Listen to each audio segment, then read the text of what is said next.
that's at the end of the wire. sexy stuff, right? Yeah. The stuff that's at the end of the wire and at the end of the pipe. Got it. And so it's just like, it's been heavy discussion lately. And so I thought it would be worth talking about a bit today. Well, yeah, I mean, how much turmoil goes into picking this stuff out. Isn't that kind of that's kind of the same thing we were just talking about break. And I talked about yesterday, the wedding, the amount of, just the amount of choices that you have. And this is another one of those elements of, I guess, remodeling or building a house. So many choices. Oh, it can kill you. I mean, you can take that anywhere. I mean, think about picking out the knobs for your cabinets.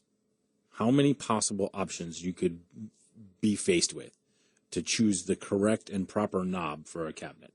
Now, we're going to put the same ones on the doors as we're going to put on the drawers? Oh, I'm not sure. Maybe we should get different ones. Are they going to be bigger? Are they going to be small? Are they going to have one drill point? Or are they going to have two? I mean, just so much. What color? What finish? And what's the difference between a color and a finish? Like it can be brushed chrome. Yeah, brushed chrome or polished. Yeah. Still silver, but one's polished, but one's kind of got that brushed stainless steel. Got it. So there's all kinds of choices. But today, used or new or used? Craigslist or eBay? Craigslist, yeah. $2 a piece at one of the big box stores, or $80 a copy, kind of thing. Mm-hmm. So today I thought we would talk and just touch on a little bit some of the choices between, just again having been doing this significantly here in the last couple of days, is plumbing fixtures and lighting fixtures, particularly, how much angst can go around making those choices, and then the money too. The difference that can be in the dollars and cents involved. And I tell people often, I'm like, look, it's going to cost the same to install that sink or that sink faucet, whether you buy it for $100 or whether you buy it for $3,000. But you're the one picking out the sink, or you're the one picking out the faucet or the toilet or whatever it is. And it's still going to do basically the same job. Where's your... What's important? What are you clear on? What's your value point? $100, I don't really like that. $1,000, that's crazy money, for a certain client to spend that on a faucet or whatever it might be.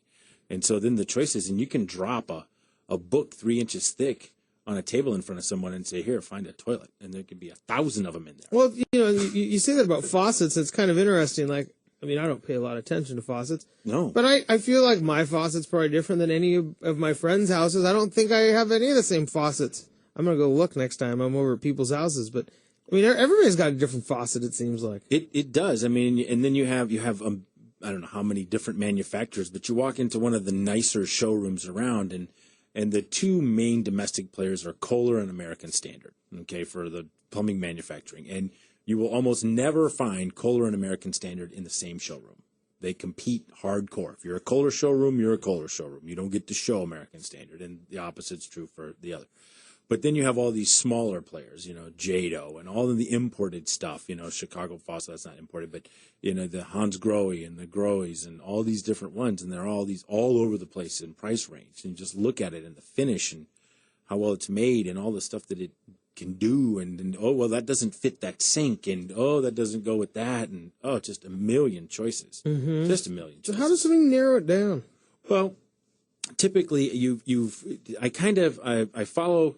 like to follow Mies van der Rohe in how he designed, and he was an architect from 100+ years ago, and one of his famous quotes was that form follows function.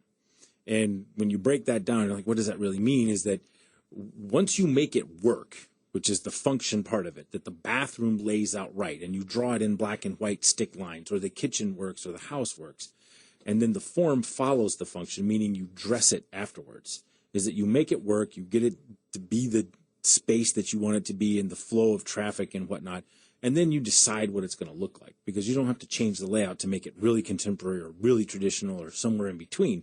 So you kind of get your sense of a layout, and then you have a sense of style of what you want, in the bathroom. Are we really contemporary? Are we going log cabin, or, whatever it is?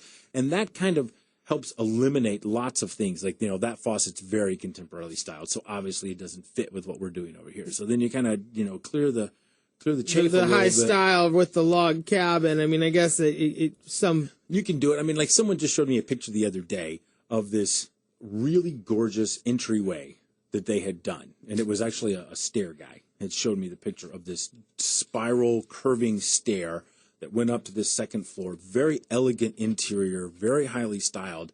And he didn't have anything to do with this, but the flooring in that entryway was hand-scraped dark mahogany. Completely didn't match with the entire rest of that space. It was really highly styled, very elegant entry, 2-story, big soaring ceilings. And then they had this that floor might have been great in the family room, but it just didn't fit, and I didn't even say anything, but I'm looking at him like, oh my God, that is an awful choice for a floor in that entryway. He was showing me the stairs like, that's a very nice stair. But so it has to fit, at least fit you, fit the homeowner, fit the client, what you're interested in. And so the selection process can be really difficult of what do you want to do? And then you have a budget to match against that. Well, and I think, when you start getting into some of these things now, faucet, maybe you have, your kitchen, a couple of bathrooms, whatnot. But sometimes you start thinking about the knobs on a cabinet or whatnot. I mean, those type of finishes. Mm-hmm. And now all of a sudden you have, maybe 50 of them in your average kitchen, or now the $3 versus the $10 one makes a pretty big difference when you have to buy a lot of them. Right. And then you get into, crazy little stuff that people never think of. It's like, well, we've got these big drawers that we're putting in. They're 21, 24, 27, 30 inches wide. And we pick these knobs. Well, that drawer really ought to have 2 on it because it's such a wide drawer. It looks better with 2, so then that's a whole nother thing you throw into the mix of the decision-making process in terms of how many and exactly we're going to get one big giant thing or a couple small ones and what they cost. I have a quick story that I was doing a project years ago. This is 10, 15 years ago.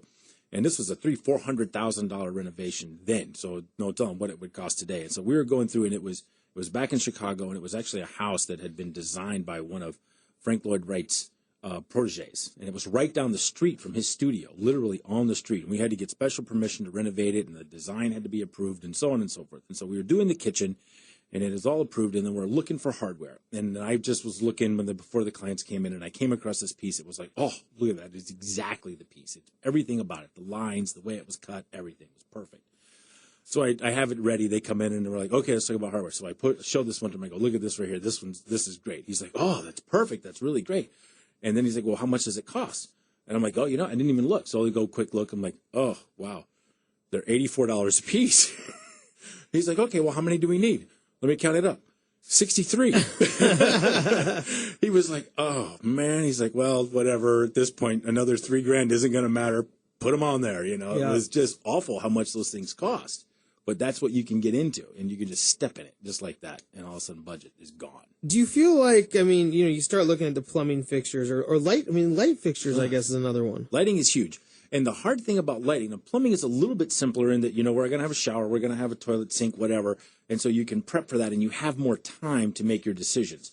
But lighting is so integral and so significant in terms of the rough end back before the drywall, back before the insulation, that I have to know I want sconces on the right and the left of the sink in the bathroom, but I really need to know exactly what sconce it is so I can put the box in the exact right place, because if the sconce is 12 inches tall, I might raise that box up 3 or 4 inches or lower it or move it to the right. Or maybe it doesn't fit all of a sudden because it touches the ceiling. It's too big. The ceiling's too low. You have to have all that, because then you've got to rough in that box where I'm going to, in 2 months, I'm going to actually install that light fixture, ideally right in the spot. But if it's wrong, now I have to move it. I have to open drywall. It's a big pain in the butt and delays everything. Sure. So you have to have a lot of that pinned down early, pendants over an island or over a peninsula, or, get them in the right place. And then, of course, you go through all this trouble and you lay out where you want your can lights in the kitchen. And then the first thing you do is you walk in there and go, crap, there's a floor joist right in the way. Now what? We're not moving that. Now we got to relay out the light fixtures. Can't put them where we wanted them.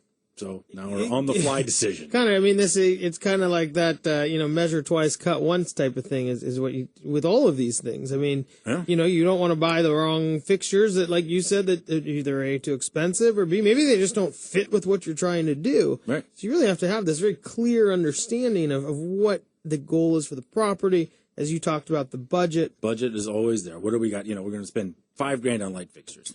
We're here with Charlie Carter with the HomeBridge Builders. Charlie, we just have a couple minutes left, but okay. So budget, I can't not talk about this. $5,000 toilet. Toto makes one. It's fabulous.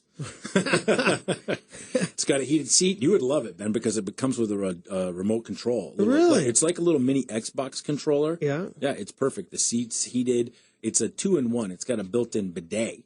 Really? So the little thing comes out from underneath and gives you the old, right there. and then the little blower comes on and dries you up. Wow. And then it all retracts and goes away. And all that for only $5,000. $5,200 exactly. 52. You sell a lot of those? You put a lot of those in houses? Yeah, on occasion. Yeah, you get a couple a year probably. I would just love to see the person who isn't expecting it, and He says remote controlled, so you have to press the button to get it.